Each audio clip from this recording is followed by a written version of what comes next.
Assalamualaikum warahmatullahi wabarakatuh. Waalaikumsalam warahmatullahi wabarakatuh. Bismillahirrahmanirrahim. Alhamdulillahi rabbil alamin. Wassalatu wassalamu ala ashrafil anbiya'i wal mursalin, Sayyidina wa maulana Muhammadin wa ala alihi wa sahbihi ajma'in, amma ba'du.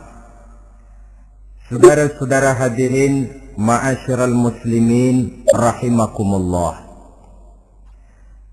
Salah satu dari rukun iman yang 6 mengajarkan kepada kita untuk beriman dengan adanya hari akhirat. Hari yang dimulai dengan kehancuran alam ini, yang dalam istilah kerennya disebut the last day of the world, di mana air laut tumpah ke darat, planet-planet bertabrakan, gunung meletus, bumi gempa, lalu semua yang bernama hidup mati. Terjadilah kebangkitan setelah mati itu dalam kehidupan yang disebut kehidupan akhirat. Pada kehidupan akhirat itu Allah jelaskan dalam surah Abasa ayat 34, Yauma yafirrul mar'u min akhihi wa ummihi wa abihi wa sahibatihi wa banihi likulli imri'in minhum yawma idzin sya'nun yughni. Hari di mana setiap orang akan lari dari saudaranya, dari ibunya dan bapaknya, dari istrinya dan anak-anaknya. Setiap orang pada hari itu disibukkan oleh persoalannya sendiri-sendiri. Sehingga sangat boleh jadi hari itu orang tua tidak lagi sempat memikirkan anaknya. Seorang suami tidak lagi sempat memikirkan istrinya. Seorang teman pun tidak akan sempat memikirkan teman.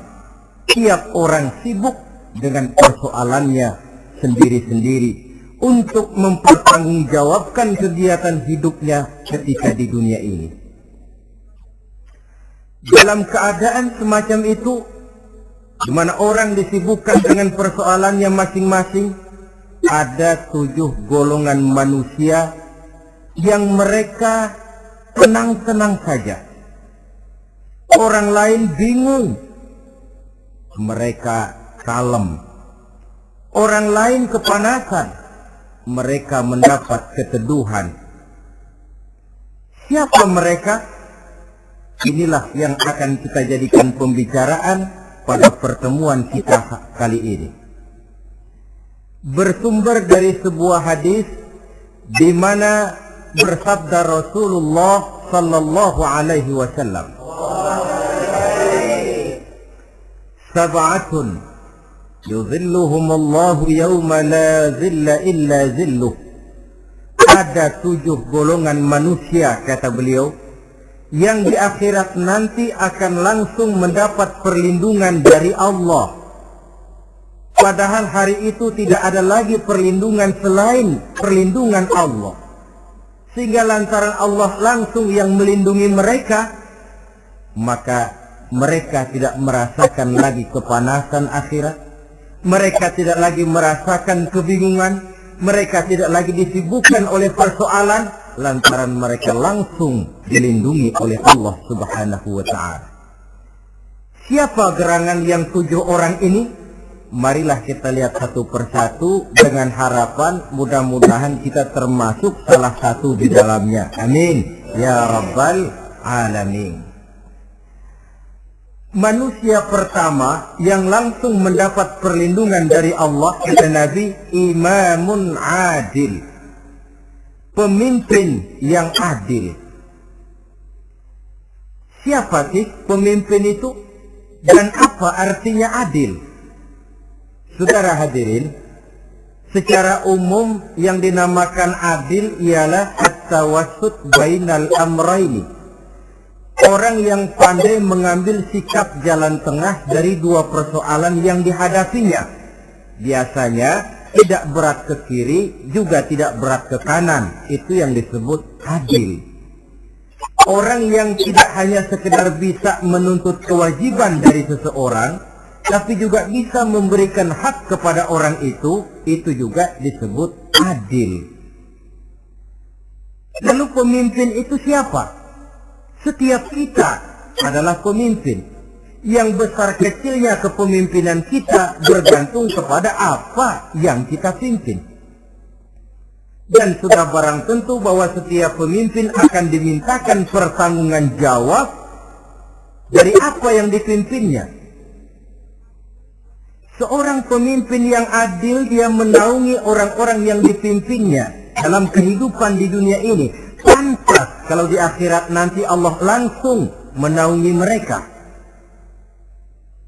Oleh karena itu, pemimpin merupakan suatu amanah. Jabatan di samping dia merupakan amanah juga merupakan nikmat. Dan nikmat itu akan bergantung kepada pandai atau tidak kita mensyukurinya. Beberapa contoh dalam sejarah bisa kita lihat. Seorang bernama Umar bin Abdul Aziz.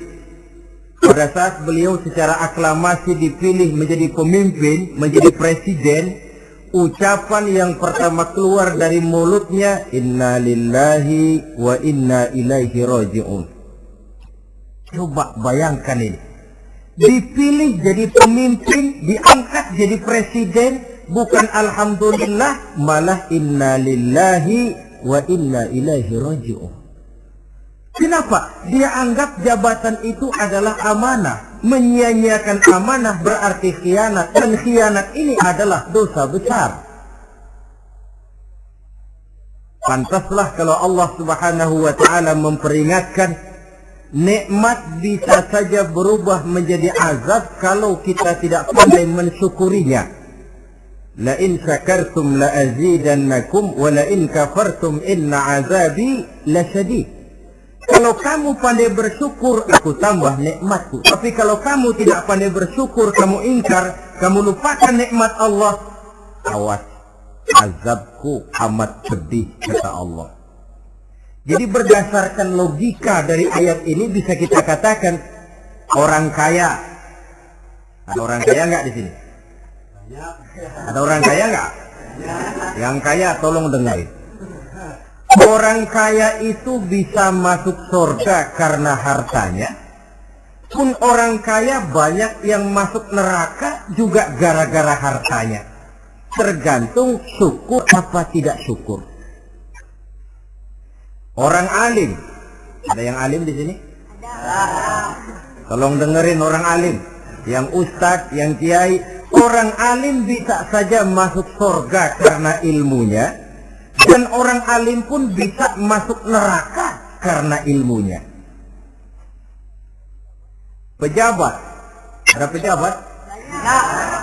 Pejabat itu bisa masuk surga karena jabatannya, pun pejabat itu bisa masuk neraka karena jabatannya, bergantung syukur apa tidak.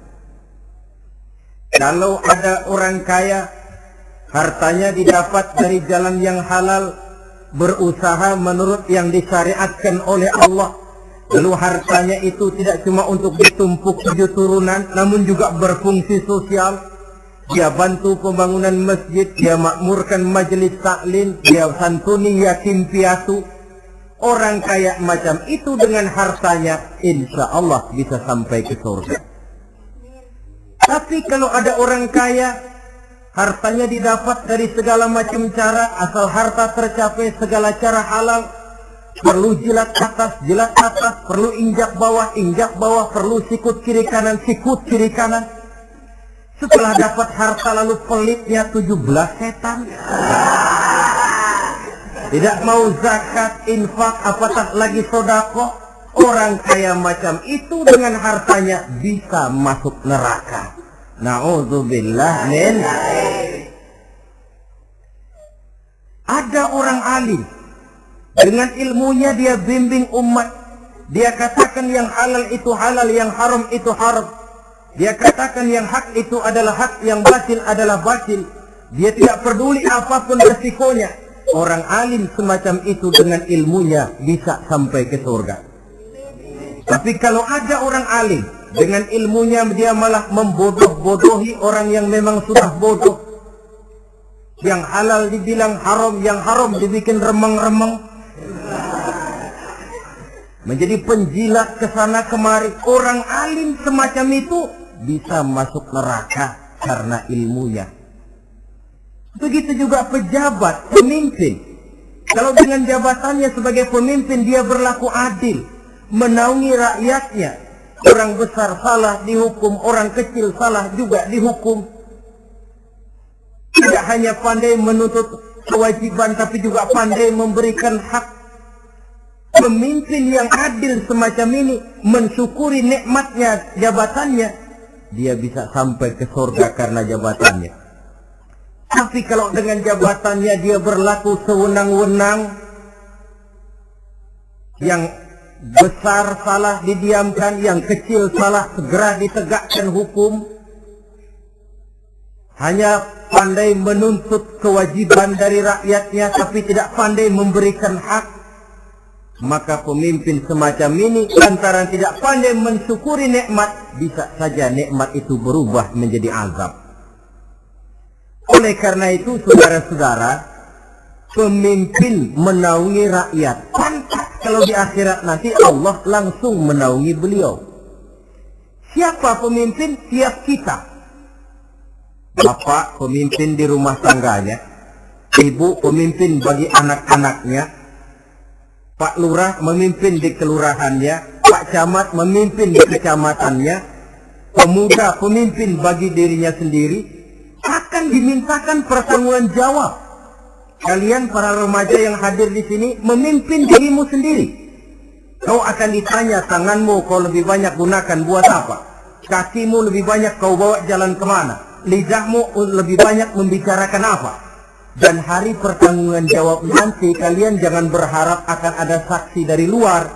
Saksinya anggota badan kita sendiri.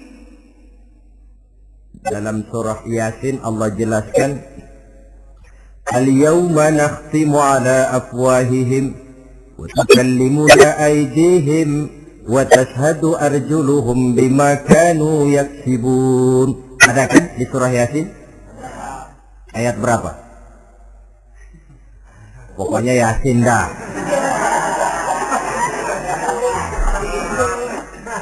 Daripada repot-repot, pokoknya Yasin. Gitu aja biar urusan lancar. Al-yawma nakhtimu ala afwahihim. Pada hari itu kami kunci mulut mereka. Jadi tidak pandai lagi mulut ini bicara. Wa tukallimuna aydihim. Tangan-tangan mereka yang akan bicara kepada kami. Wa tashhadu arjuluhum, kaki mereka akan memberikan kesaksian bima kanu yaksibun, terhadap apa saja yang telah pernah mereka lakukan dalam kehidupan di dunia ini. Hari pertanggungan jawab. Oleh karena itu kalau kita memimpin diri sendiri, berlakulah adil kepada diri sendiri. Nah, lalu masalahnya memang kita mesti adil kepada siapa saja sih? Ada 3 hal pokok yang kita harus berlaku adil. Pertama, adil kepada Allah.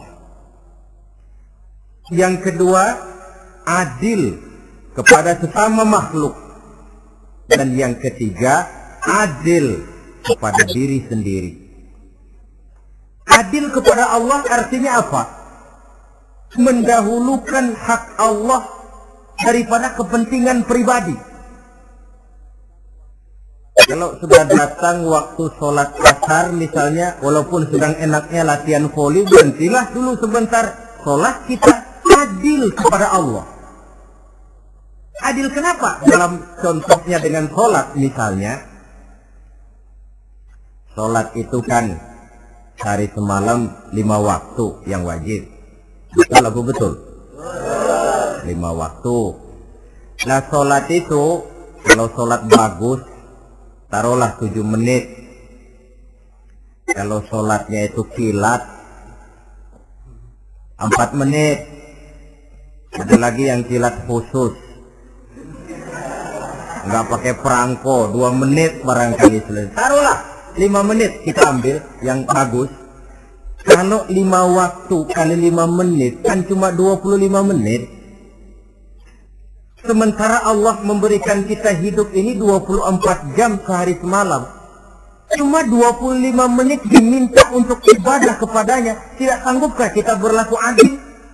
25 menit ini untuk menghadapmu ya Allah. Sementara engkau telah memberikan restannya 23 jam 35 menit untuk hidup dalam sehari semalam.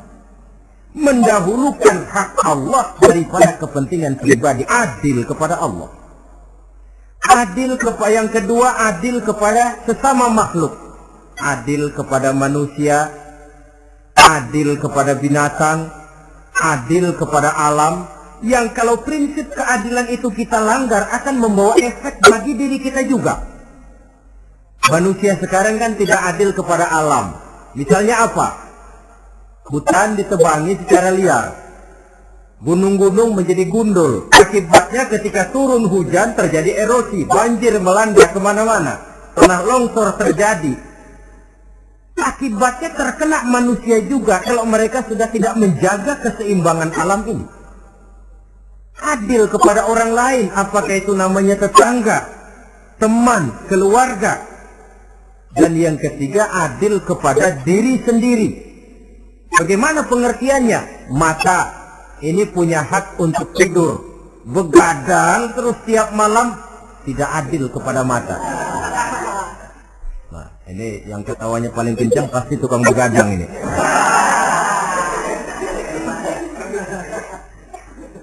Perut ini punya hak untuk tidur, puasa saja siang malam, mengurangi hak perut. Adil kepada diri sendiri. Untuk kehidupan yang akan datang di akhirat, pasti akan kita temui. Kita yakini keberadaannya. Yang oleh karena itu, kalau kebetulan kita ini adalah pemimpin, sekurang-kurangnya pemimpin bagi diri sendiri, marilah kita berusaha menjadi pemimpin yang adil. Supaya nanti di akhirat, Allah Subhanahu wa ta'ala memberikan perlindungan langsung kepada kita. Amin ya Rabbal Alamin. Ini yang pertama. Lalu yang kedua, orang yang akan langsung mendapat perlindungan dari Allah, syab nasha'a fi ibadatillah. Orang muda yang tekun beribadah kepada Allah. Anak muda yang rajin ibadah.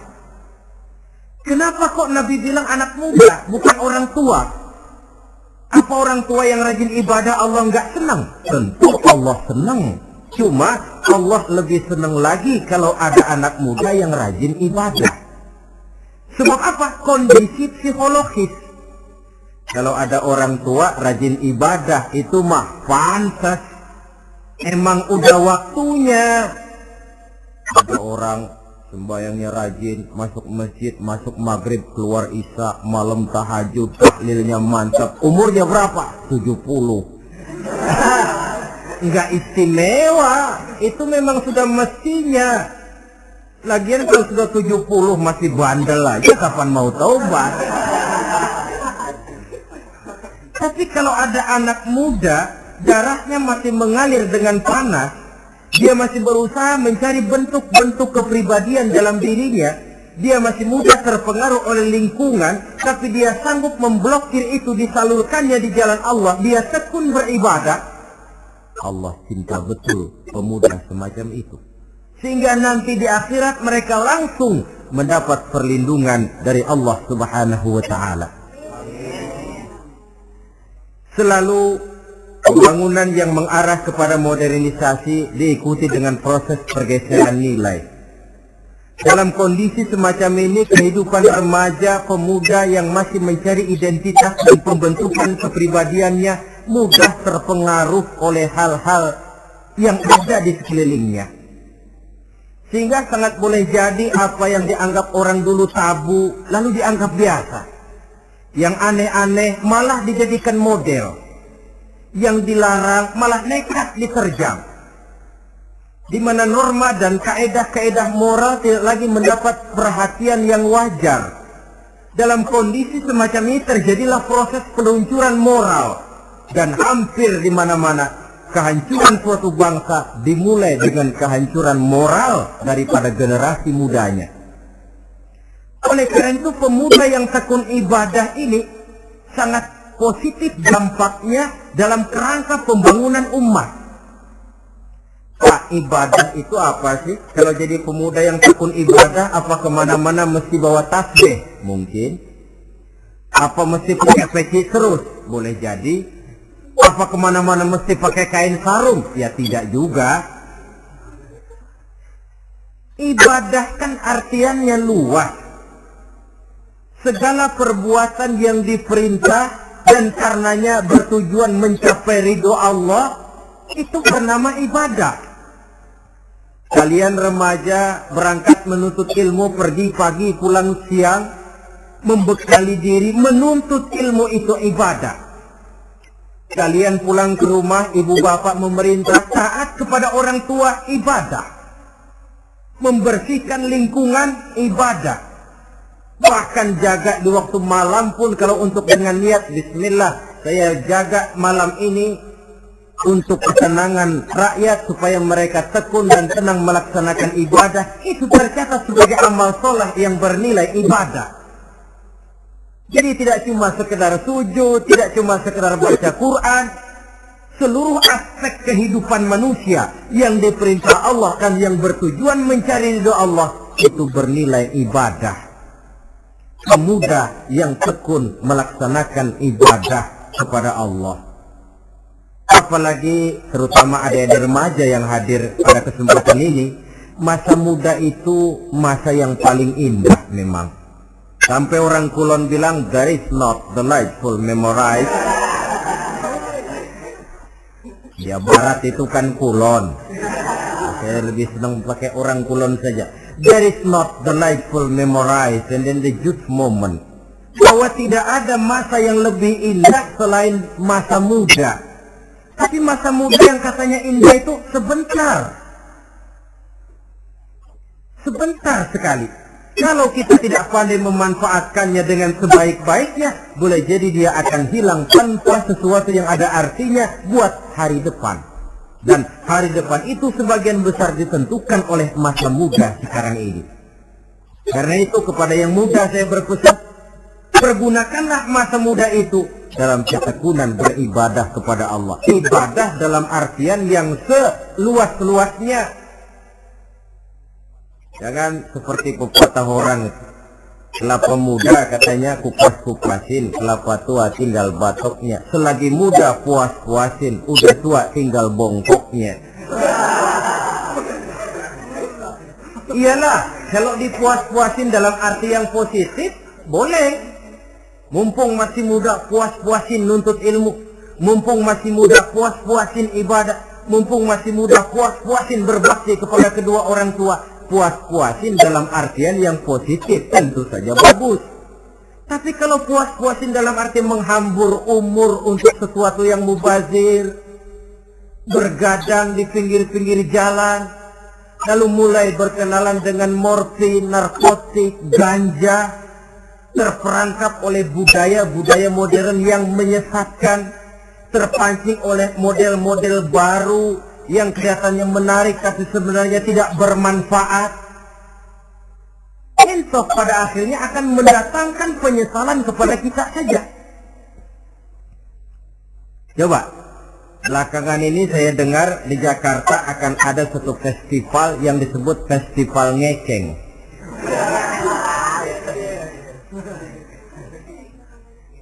Ngeceng ini kalau bahasa gampangnya nampang. Nah, jadi itu biasanya muda-mudi diri di pinggir-pinggir jalan, pakai kacamata hitam, pakaian warna-warni, rambut dicat sedemikian rupa supaya menarik perhatian. Mereka diri di pinggir-pinggir jalan, nampang, istilah ngepopnya ngeceng katanya. Oh, ini mau diadakan festival. Secara langsung atau tidak, festival ini kan mempopulerkan ngeceng jadinya. Yang tadinya orang awam nggak kenal, lantaran diangkat ke permukaan jadi terkenal. Kalau sudah terkenal lalu jadi mode, kalau sudah jadi mode, latahan. Boleh jadi nanti akhirnya ngeceng masuk desa. Bukan cuma sekedar abri masuk desa, bukan cuma sekedar koran masuk desa, ngeceng pun bisa saja masuk desa. Banyak saluran-saluran positif yang sesuai dengan kreativitas jiwa remaja, ketimbang mengadakan sesuatu yang tidak ada manfaatnya, ketimbang menghabiskan umur untuk sesuatu urusan yang mubazir. Sedangkan umur bukan jatah gratis tanpa batas waktu. Ada pertanggungan jawab. Umurmu kau habiskan di mana? Masa mudamu kau selesaikan di mana? Itu akan dimintakan pertanggungan jawab. Nah, pemuda yang tekun ibadah kepada Allah, dampak positifnya apa? Dia punya sandaran vertikal kepada Allah. Jiwanya besar, jiwanya mandiri. Dan ini yang kita perlukan. Pemuda yang siap jadi pelopor, bukan pengekor. Pemuda yang sanggup mandiri dan bukan membanggakan keturunan leluhurnya. Kata pepatah, wa khairun nasi zu syarafin qadimin aqama li nafsihi syarafan jadida wa syarrun nasi zu khumulin idza fakhartahum zakarul jaduda. Generasi yang baik adalah generasi yang punya kejayaan masa lalu, dan buat mereka sendiri mereka mampu mendirikan kejayaan yang baru. Artinya nenek moyangnya memang orang-orang terhormat, tapi dia mampu mandiri mendirikan kehormatan itu bagi pribadinya. Sebaliknya, generasi yang paling jelek adalah generasi pemalas, yang kalau orang lain kelihatan lebih hebat, dia sebut-sebut nenek moyangnya. Lu sih belum apa-apa, bapak gua dong, bapak gua katanya. Lu sih belum apa-apa, om saya dong, tante saya dong. Kerjanya cuma membangga-banggakan leluhur, dia sendiri tidak ada apa-apanya. Ini generasi yang paling jelek. Kalau orang kelihatan lebih hebat, dia sebut leluhurnya. Sementara dia sendiri nol nilainya, tanpa ditunjang oleh fasilitas leluhurnya. Pasukan pemuda mandiri macam ini yang kita perlu.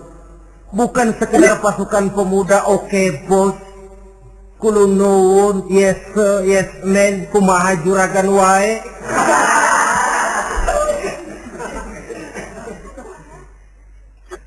Dan terus terang kita miskin dengan pemuda yang mandiri, yang punya kepribadian, yang berani berkata ya terhadap yang benar dan berani berkata tidak terhadap yang tidak benar.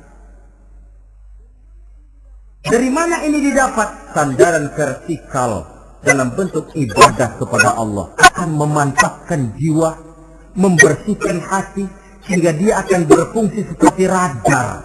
Sandaran vertikalnya cuma kepada Allah. Inilah dampak positifnya. Karena itu, tentu saja kita berharap sekurang-kurangnya pemuda-pemudi yang hadir pada kesempatan ini menjadilah pemuda-pemudi yang tekun beribadah kepada Allah. Amin. Nah, baiklah ya. Itu tadi yang kedua. Kita lanjutkan sekarang yang ketiga. Orang yang akan langsung mendapat perlindungan dari Allah. Kata Nabi, rajulun qalbuhu mu'allakun bil masjid. Seseorang yang hatinya selalu terpaut kepada masjid. Apa arti terpaut kepada masjid ini? Apa orang yang nggak pernah keluar-keluar dari masjid? Tentu saja bukan. Apa gunanya di dalam masjid terus kalau kerjanya cuma tidur doang? Maksud terpaut kepada masjid ini, hatinya selalu berpikir bagaimana memakmurkan masjid. Jasadnya boleh saja ada di kantor, boleh saja ada di pasar, boleh ada di sawah, boleh ada di ladang, tetapi hasil daripada usahanya dia lalu berpikir bagaimana memakmurkan masjid.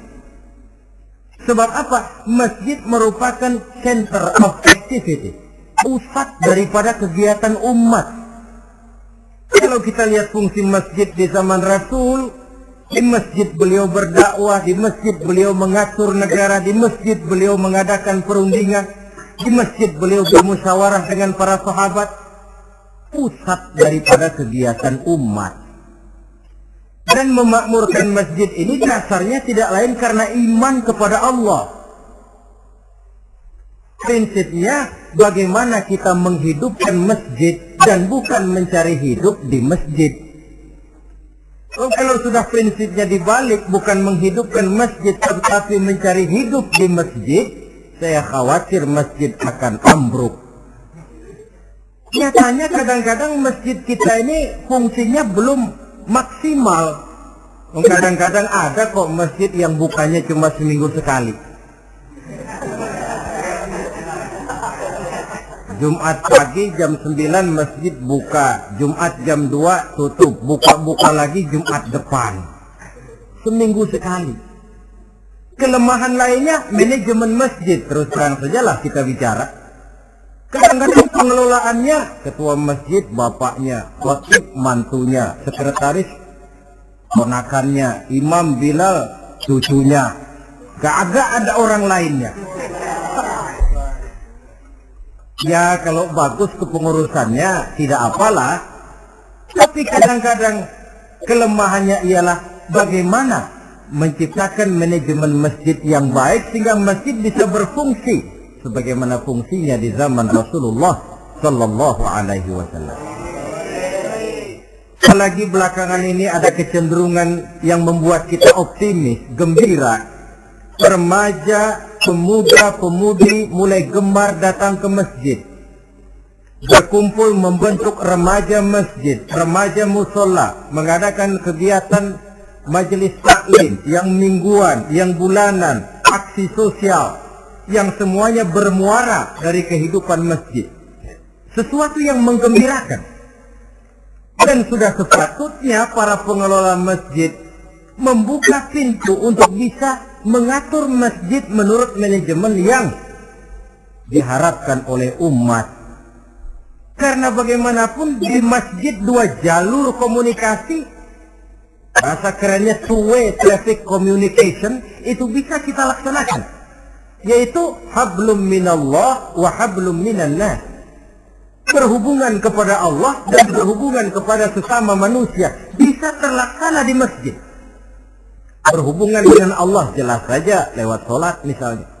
Berhubungan dengan sesama manusia jelas saja lewat musyawarah, lewat majelis taklim, lewat kegiatan-kegiatan yang mensiarkan agama. Dan begitu selanjutnya. Saudara hadirin yang saya hormati, memakmurkan masjid sebagai rumah Allah. Sebab dalam hadis kursi Allah katakan, Inna buyuti fil ardi al-masajid wa inna zuwari fiha ummaruha. Rumahku di permukaan bumi adalah masjid-masjid, kata Allah. Dan orang-orang yang memakmurkan masjid, orang yang datang ke masjid adalah tetamuku. Kalau Allah memerintahkan kita menghormati tamu, tentu Allah lebih tahu bagaimana menghormati tamunya sendiri. Allah mengajarkan kita, hormatilah tamumu. Sekarang kita yang menjadi tamunya Allah dengan datang ke masjid, dengan memakmurkan masjid, Allah lebih tahu menghormati tamunya. Ini yang ketiga. Yang keempat, hadirin, orang yang langsung mendapat perlindungan dari Allah itu rajulani tahabba fillahi ijtama'a alaihi wa tafarraqa alaihi. Dua orang yang menjalin persaudaraan, yang bertemu dan berpisah karena Allah, bersaudara karena Allah. Bukan karena orang punya pangkat tinggi lalu kita temani, bukan karena orang kaya lalu kita dekati, tetapi karena Allah.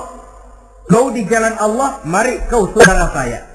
Kau keluar dari jalan Allah, maaf sajalah, bawalah dirimu sendiri, saya akan membawa diri saya. Lebih baik sendiri daripada berteman jahat. Berdua memang lebih baik daripada sendiri, tapi sendiri lebih baik daripada berteman jahat. Maksudnya apa ini? Sederhana dalam benci, sederhana dalam cinta. Ukurannya Allah. Al-Quran mengisyaratkan wa asa an tuhibbu syai'an wa huwa syarrul lakum wa asa an takrahu syai'an wa huwa khairul lakum.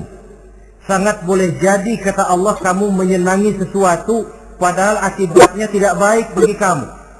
Dan sangat boleh jadi kamu membenci sesuatu padahal akibatnya baik bagi kamu. Nah, mari kita lihat.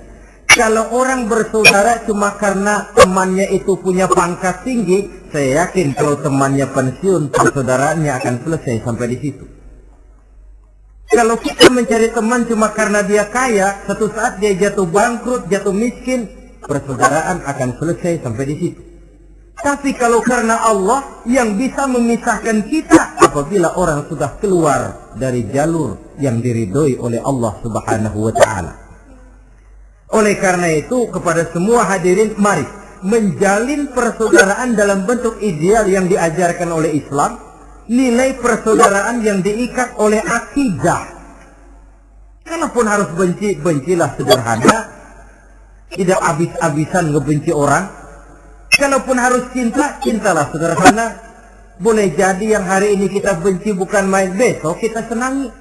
Mungkin yang hari ini kita cintai mati-matian, besok sudah berubah menjadi yang kita benci.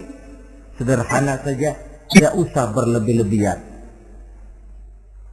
Kalau nilai persaudaraan yang diajarkan ini bisa kita wujudkan, persaudaraan yang diikat dengan nilai akidah, maka dari persaudaraan semacam itu, insya Allah kita bisa berbuat banyak untuk kepentingan diri, keluarga, masyarakat kita pada umumnya. Ini kelompok yang keempat.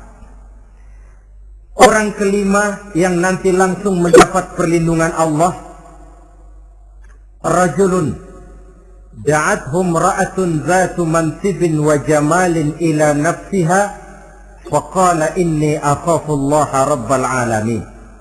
Seorang laki-laki, kata Nabi, yang dipanggil oleh perempuan cantik. Laki-laki normal dipanggil oleh perempuan cantik.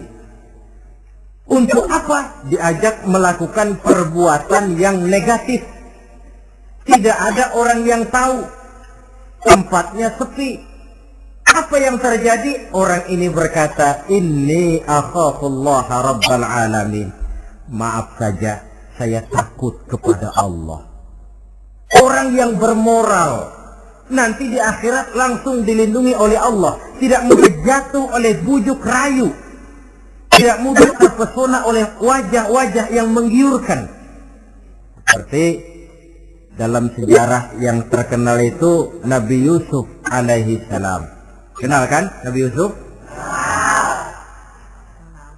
Nabi Yusuf itu bekerja di istana Kitfir.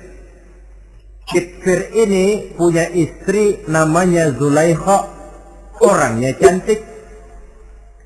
Diam-diam Zulaikha ini rupanya naksir sama Yusuf. Satu hari suaminya tidak ada di rumah, pintu dikunci-kunciin. Setelah pintu semua terkunci, dia panggil Nabi Yusuf, "Hei salah, Yusuf, sini." Kata Yusuf, "Mau ngapain?" "Pokoknya sini." "Iya, mau ngapain?" "Iya, kayak orang-orang, ngapain sih?"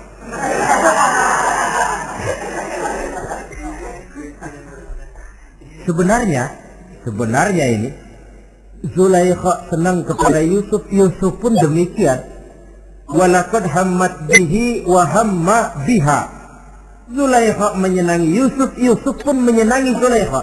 Tapi apa? Walaula an ra'a burhana rabbih. Andai kata Yusuf tidak melihat peringatan Tuhannya, letter S.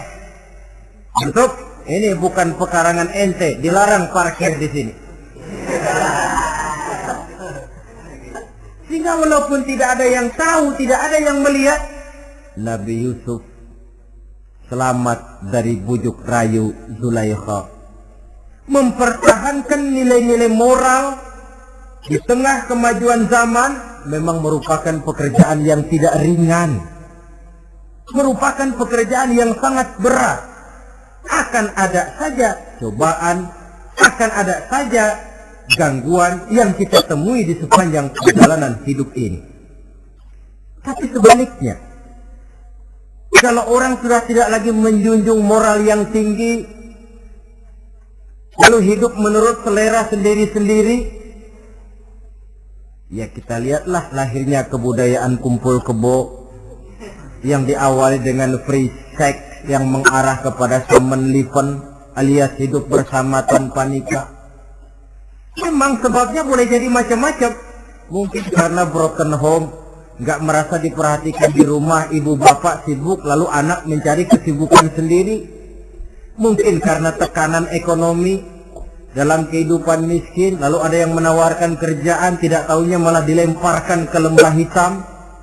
Mungkin juga karena pengaruh pergaulan dari lingkungan baik-baik lalu berteman dengan yang tidak baik, hanyut di telan arus pergaulan. Mungkin juga pengaruh kebudayaan yang dia tonton, buku yang dia baca, film yang dia lihat, ikut mewarnai dan membentuk kepribadiannya.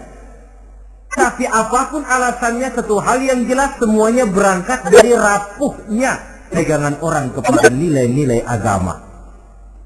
Sebab sumber nilai moral yang tertinggi tidak lain agama adanya. Intinya apa? Intinya tidak lain, orang yang beragama itu meyakini bahwa kemanapun dia pergi, dimanapun dia berada, Allah selalu melihat yang dia lakukan. An ta'budallaha ka'annaka tarahu fa illam takun tarahu fa innahu yaraka. Begitu yang kita pelajari dalam ihsan. Engkau beribadah kepada Allah seolah-olah kau lihat Allah. Kalaupun Allah tidak kau lihat, yakinlah Allah melihatmu. Jadi kalau saya sendiri, yang kedua itu Allah. Dibujuk rayu oleh cewek cakep, ayo dah bang, gak ada orang, kita cuma berdua. Dia bilang enggak, kita enggak berdua, bertiga. Berdua bang, bertiga. Yang ketiga siapa? Lu, gue, Allah, tiga.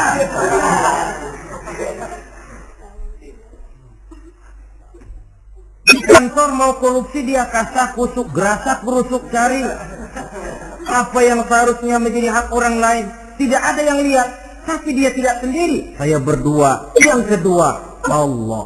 Merasakan kehadiran Allah dekat dalam hidup. Nilai moral semacam ini menyelamatkan masyarakat. Pantas kalau orang semacam ini di akhirat nanti langsung mendapat perlindungan dari Allah Subhanahu wa Ta'ala. Karena itu terutama adik-adik remaja yang hadir, sebenarnya yang paling mahal dalam hidupmu adalah harga dirimu. Kalau itu sudah terjual dan tergadai, apalagi yang bisa kau banggakan dalam hidup ini? Titel yang berenteng barangkali, harta yang banyak, mobil yang serba berkilat barangkali. Tidak akan banyak manfaatnya kalau sudah dimulai dengan kehancuran daripada harga diri. Tidak ada yang lebih mahal daripada harga diri. Jagalah itu baik-baik. Pelihara nilai-nilai moral. Makin pandai kau jaga diri, insya Allah makin mahal hargamu. Dalam pandangan manusia, lebih-lebih juga dalam pandangan Allah. Lantas kalau pepatah bilang, innamal umamul akhlaqu ma baqiyat, fa in zahabat humu akhlaquhum zahabu. Suatu bangsa akan tegak kalau dia masih punya nilai moral. Bila hancur moral itu, hancur jugalah ditegakkan daripada bangsa itu sendiri. Ini yang kelima. Yang keenam, masih dua lagi. Orang keenam yang nanti akan langsung mendapat perlindungan dari Allah, rajulun zakarallaha khalian fafadat ainahu. Seseorang yang mengingat Allah dalam kesunyian, lalu berlinang air matanya. Tengah malam dia bangun, bertahajud dia kepada Allah. Gemersik tikar tersentuh tangan, laksana lambaian tangan malaikat maut nak datang merenggut nyawa. Terbayang segala dosa dan kesalahan, tergambar semua kekeliruan yang dilakukan dalam hidup. Lalu air mata pun tanpa terasa berurai membasahi pipi. Orang yang mengingat Allah dalam kesunyian. Saudara, tidak ada orangnya itu yang tidak punya dosa. Coba saya mau tanya, yang kumpul di sini ada nggak orangnya yang nggak punya dosa? Tidak ada. Dan memang orang yang baik itu bukan orang yang tidak punya dosa. Sebab tidak ada orang yang tidak punya dosa. Orang yang baik adalah orang yang apabila dia melakukan dosa, dia segera sadar, dijadikannya itu sebagai pelajaran untuk tidak diulanginya lagi pada masa yang akan datang. Dengan kata lain, mengingat Allah dalam kesunyian itu artinya bertaubat. Ini kan anak muda sekarang nih, kalau diajak bicara taubat, taubat mah urusan 70 ke atas, Pak. Kita ini masih lama. Padahal masalah taubat bukan masalah tua. Masalah taubat adalah masalah dosa, dan masalah dosa adalah masalah manusia sejak dia akil balik sampai dengan kehidupannya yang sekarang. Sengaja atau tidak, besar atau kecil, ringan atau berat, tiap kita mesti mempunyai yang namanya dosa. Allah Maha penerima taubat sepanjang nafas belum sampai di kerongkongan. Jadi kalau nafas sudah sampai di tenggorokan, baru kita mau melaksanakan yang namanya taubat. Kasihlah itu.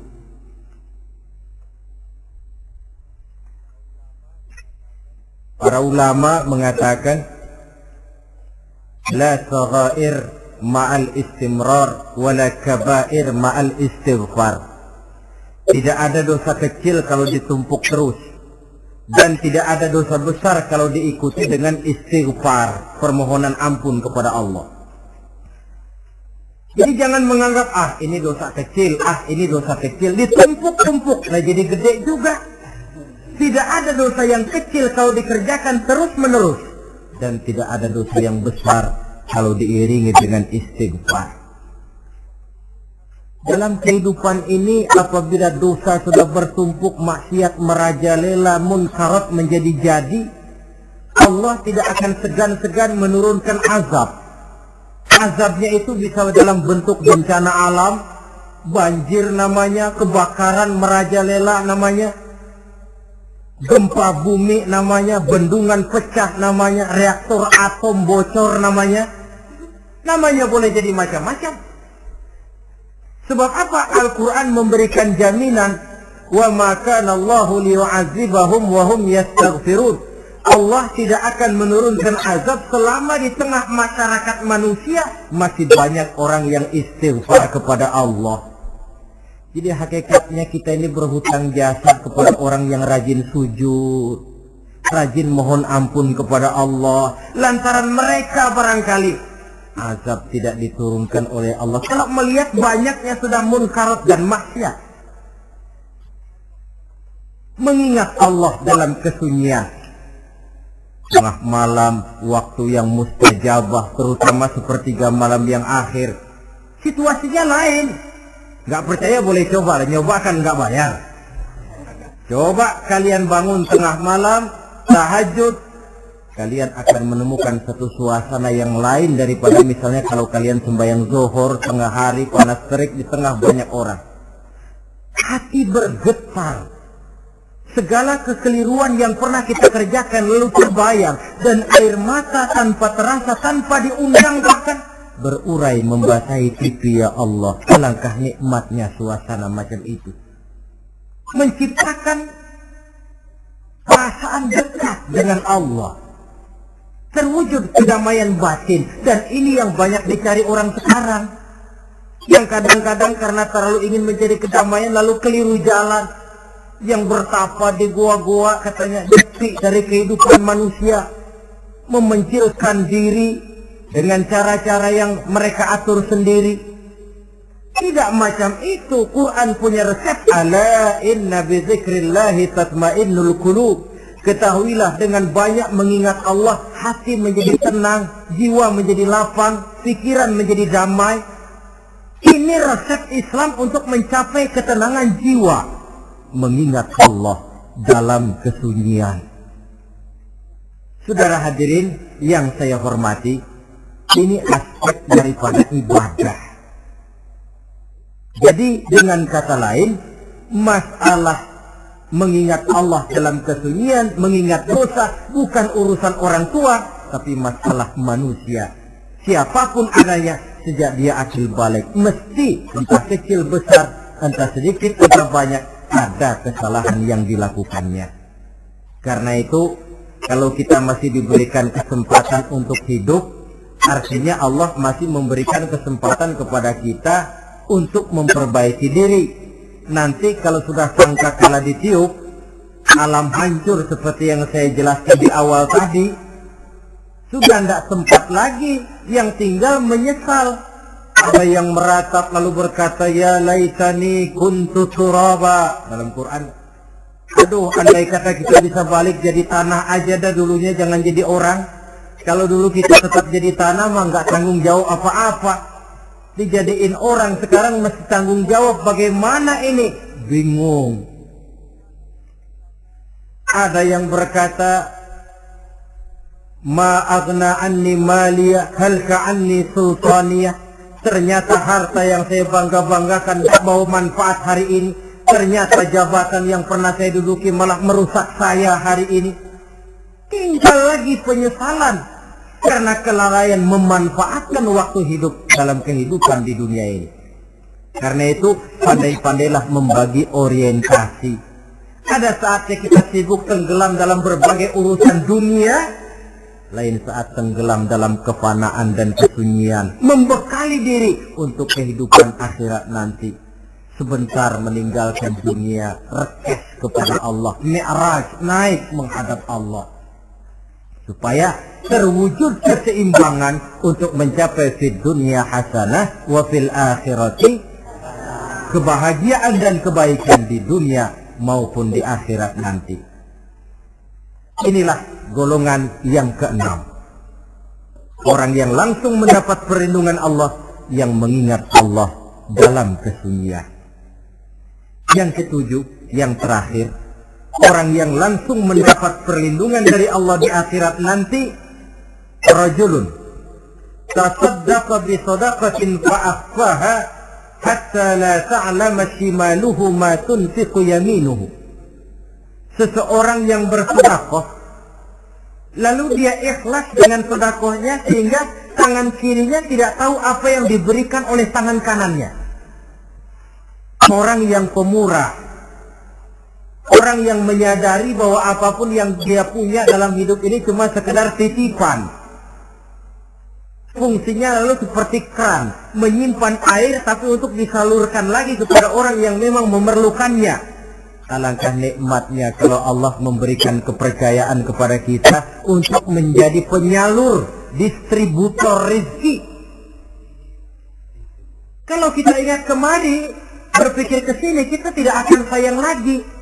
Enak saja yang peras keringat banting tulang cari rezeki saya, sampean datang-datang mau minta. Lah, mungkin rezeki dia tapi lewat tangan kita. Satu kehormatan dari Allah kalau kita dijadikan seperti kerang, menyimpan air tapi tidak untuk dirinya sendiri, disalurkannya kepada orang-orang yang memang memerlukannya. Tidak ada orang jatuh bangkrut lantaran bersikap pemurah, dan tidak ada orang jadi kaya raya lantaran dia bakhil atau pelit bin kikir alias medit.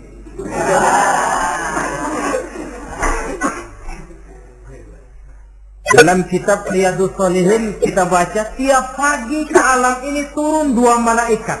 Cuma kita nggak tahu. Dua-duanya berdoa, yang sebelah kanan berdoa, yang sebelah kiri berdoa. Kata yang sebelah kanan doanya tiap pagi ini. Kata malaikat yang satu dia berdoa, Allahumma a'ti munfiqan khalafa. Ya Allah, kepada orang-orang yang suka infak, kepada orang-orang yang suka memberi, kepada orang-orang yang pemurah, gantilah mereka dengan yang lebih baik dari apa yang telah mereka berikan. Lalu malaikat yang satu berdoa, Allahumma a'ti mumsikan khalafa.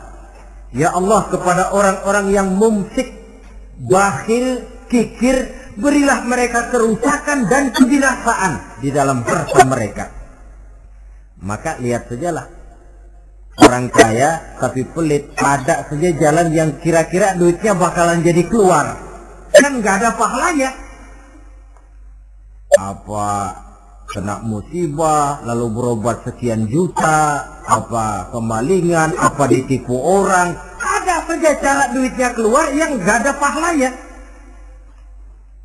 Inilah prinsipnya. Allah mencintai orang pemurah. Dalam hadis qudsi, uhibbu ahlas saqa wa hubbi lil faqiri sakhi asad. Aku cinta kepada orang yang pemurah, tapi aku lebih cinta kepada orang miskin yang pemurah. Orang kaya pemurah Allah cinta, orang miskin pemurah Allah lebih cinta. Kenapa? Nilainya lain. Orang kaya sedekah 500, orang miskin sedekah 500, sama 500 ya, tapi saya yakin pahalanya lebih besar buat si miskin. Kenapa? Buat orang kaya 500 apa artinya? Sekelebatan. Buat si miskin 500 dia mesti peras keringat banting tulang, tapi dia berani memberi seperti beraninya orang kaya. Nilai ini yang dilihat oleh Allah.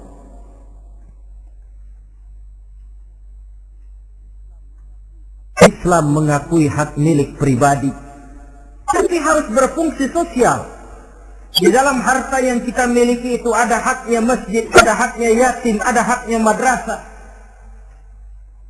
Dan Allah Subhanahu wa ta'ala bisa, saya katakan di awal tadi, merubah nikmat menjadi azab kalau kita tidak pandai mensyukurinya. Bersyukur kalau diberikan harta artinya mempergunakan harta itu sesuai dengan kehendak yang memberinya. Allah memberikan harta kepada kita. Apa yang Allah kehendaki? Supaya harta itu berfungsi sosial. Milik pribadi silakan, tapi berfungsi sosial dalam kehidupan. Kita terus terang saja, umat Islam ini bukan tidak punya potensi, tapi tidak pandai menginventarisir potensi. Apa tidak ada orang Islam yang kaya? Banyak. Yang belum banyak yang mau berbuat atas nama dan untuk kepentingan agamanya. Kalau buat pribadinya berani bukan main. Itulah yang sering diungkapkan orang, pembangunan pesantren terlunta, asrama yatim piatu tidak terurus. Ada orang membangun masjid, meletakkan batu pertama sekaligus jadi batu terakhir. Setelah itu la yamutu wa la yahya, mau dibilang hidup tidak kelihatan geraknya, mau dibilang mati pun tidak ketahuan kuburannya. Kurangnya kesadaran akan arti amanah dan titipan dari Allah. Lahirlah korun-korun abad 20. Kalian tahu sejarah korun? Saking kayaknya korun, kunci gudang hartanya itu saja onta yang bawa. Itu baru kunci itu. Onta yang bawa. Ketika orang tanya, "Anna laka hadza ya korun?" Hartamu begini banyak, dari mana kau dapat korun? Ya saya usaha, tidak ada hubungannya sama Tuhan katanya. Apa yang terjadi? Lantaran kekurang ajarannya melupakan nikmat, korun dan seluruh harta bendanya ditenggelamkan Allah oleh gempa bumi. Makanya orang sekarang kalau dia macul ketemu harta, apa katanya? Gue dapat harta karun. Peninggalan si korun itu barangkali dahulunya. Saudara-saudara, oleh karena itu, kalau kita oleh Allah diberikan amanah berupa harta, pandailah bersyukur dan jadilah orang yang ikhlas dalam bersedekah. Nah, inilah pertemuan kita pada kali ini. Walaupun singkat, mudah-mudahan sekali lagi kita termasuk salah satu di antara 7 golongan yang di akhirat nanti langsung mendapat perlindungan dari Allah. Terima kasih banyak atas segala perhatian. Mohon maaf atas segala kekurangan. Usikum wa nafsi bitaqwallah. Wassalamualaikum warahmatullahi wabarakatuh.